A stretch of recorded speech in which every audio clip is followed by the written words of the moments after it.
Hi there, welcome to today's video. I'm back again and we are going back with another one of my moderators asked me to look at, and that is Hinata, Dawn Crowned. 1 blue, red and white for a 4/4 Kirin Spirit, flying and trample. And spells you cast cost 1 less to cast for each target, and spells your opponents cast cost 1 more to cast for each target. Yeah, this was a bigger headache than yesterday's deck was. Spells you cast cost 1 less to cast for each target is an interesting way of building decks. And I had to do a lot of thinking about this one, and I think I've come up with it. I can't find the rulings on it, so this may be invalid, but I did try and look it all up and I can't find it, but I think it works.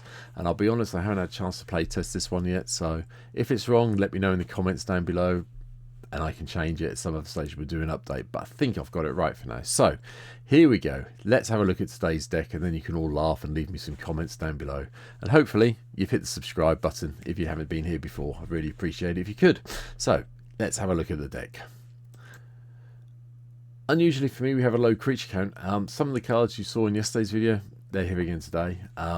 Kicking off with Balmor, the Battle Mage, to help us get our creatures bigger as we cast our instants and sorceries, which we have a lot more of today. Then we have Baral to cut the costs down. Third Path Iconclast to give us those nice colourless soldier artifact tokens when we cast our non-creature spells. Young Pyromancer gives us elements for this instants and sorceries. Chromehost Sea Shark is also in to give us those incubate tokens, which people tend to ignore, and then you can let them blow the board up and then you can turn them into creatures and attack. That's fine. Some of the usual ones you see in Spellslinger decks, we've got Snipe here, the Archmage Eremitus is here as well. And then we've got Kaikar Wind's Fury to give us some spirits that we can sacrifice off for red if we need it. And the other version of Kaikar from Foundations to give us more spirits if we need them, or we can blink things in there. Not so important with this, the spirits are though. Talrand's also back to give us some more Drakes. Archmage Runes is here to give us card draw and cut the cost of our instant sorceries down. And then 3 cards we haven't played for a while. Magnus the Red from 40k lands coming in. Because we hopefully have a few creature tokens off what we've just talked about, we'll be able to cut the cost of our instant sorceries down that way. And then hopefully get some damage dealt with the big guy who looks after the 1,000 Suns and 40k land to get his red spawn creature tokens on the go. Fire Song and Sunspeaker also make an appearance, so our red instants and sorcery spells have a lifelink, and then white instants and sorceries let us do the whole 3 damage to something and lightning bolts away, so that's fairly good here I think. And then Avikia, the Enigma Goliath, to give us those Phyrexian Goblin tokens that have haste equal to the spell's mana value, which, yeah, I can't complain about. The spells, this is where I think I've got it right. We've got 32 spells in the deck, so hopefully we'll get there. And these are the spells I'm not sure about, but I'm pretty sure they work. Of all the Strive ones, so Aerial Formation to give our creatures +1/+1 of flying till the end of the turn. Ajani's Presence to make them +1/+1 and indestructible. Kiora's Fleet to bounce target any number of target permanents to their owner's hand. So lots of targets, we should be able to cut the costs down if it wasn't the fact it was blue. So this one's a bit of a if. It could come out, but I'll put it in because I think it's still quite useful, especially if we've got someone in play who's playing a Taxes deck that costs us more. That helps us get around the costs of that, so it's here. Not sure, but it's here. Launch the Fleet definitely works though, because it gives us 1 target beyond the first each turn. This should be a really straightforward one to give us those extra white attacking soldier creature tokens. Rouse the Mob lets us give all our creatures +2 and trample for the additional cost of red and 1 each time with Hinata in play. Swords is here for a little bit of control. You can change it to Path to Exile wherever you want. I just decided to play Swords, so I haven't played it for a while. Oriola's Fury does the whole X damage. Again, I think if we choose more targets, we'll be able to reduce the cost down with Hinata in play. Same with Comet Storm with a multi-kicker. Counterspell to bit of control. Crackle with Power to give us 5 times X damage to up to X targets. So should cut the cost down a little bit with Hinata, I think. Curse of the Swine just lets us get creatures exiled and give them boards, especially the indestructible ones.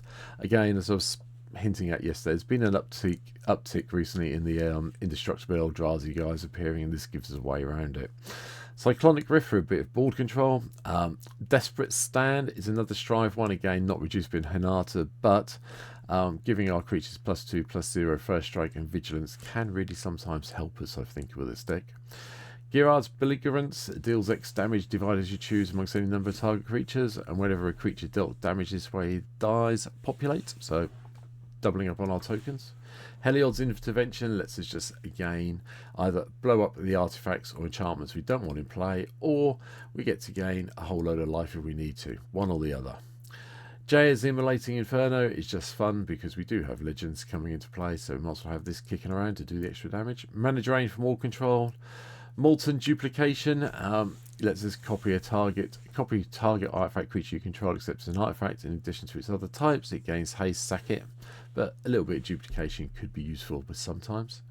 Red Sun's Twilight lets us destroy X target artifacts, and X is 5 or more this way. We get copies of them, then they get to exile at the end of the turn, so maybe replace our mana. Twin Flame is another Strive one.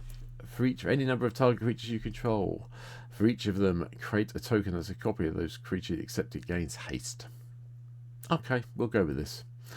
Call the Coppercoats, another Strive one that cuts costs down. Choose any number of target opponents. Create X/1/1 white human soldier creature tokens where X is the number of creatures those opponents control. Yeah, build yourself an army very quickly if I've got it right with Hinata. Chaos Warp, just to control the little bit of get rid of the annoying one. Hopefully you don't get anything any more annoying.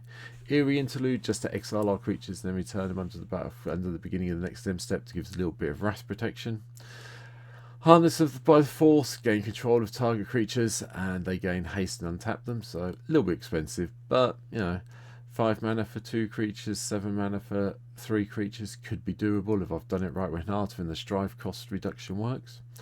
Hour of Need, exile a number of target creatures. For each creature exiled this way, its controller puts a 4/4 blue Sphinx creature token into play, which is a lovely way of upgrading all our 1/1s that we're going to be generating to 4/4s, which makes them a bit more of a threat. Jessica's Will, just to give us the extra mana and cards.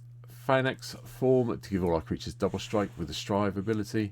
Polymorphous Rush, and then choose a creature on the battlefield.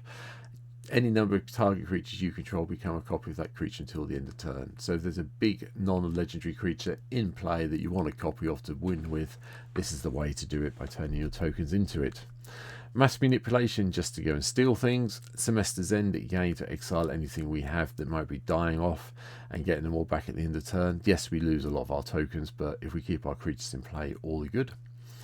Blatant Thievery, just nick people's stuff. Yeah. Cuts the cost down magnificently when Hinata in play. If you've got 3 opponents in play, this cuts it down to 4 mana, so it is really quite good. And then board control with Blasphemous Act to blow the world up.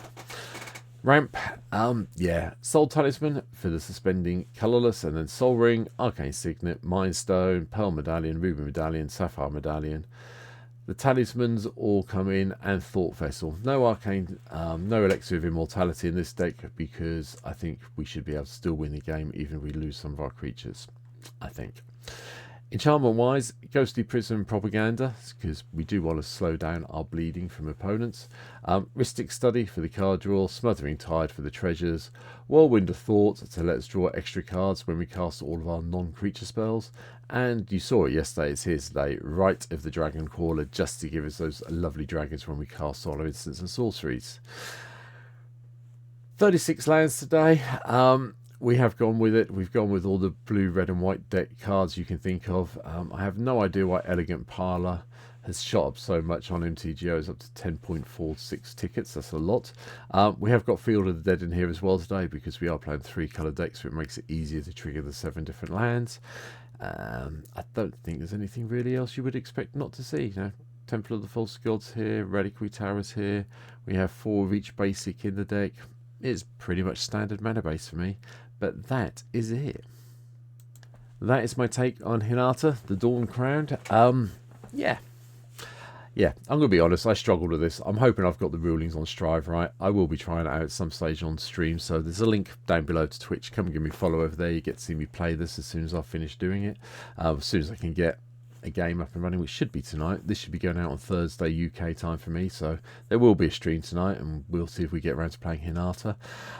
But yeah, if there's anything you think I've missed or if I've done it completely wrong with the strive spells, let me know down below. And yeah, if I have done it completely wrong, I'll have another think about it, and we'll do an update version in Hinata in a few weeks' time. But for now, thanks for watching, take care, and yeah, see you on stream or in the next video. Have a good one. Bye.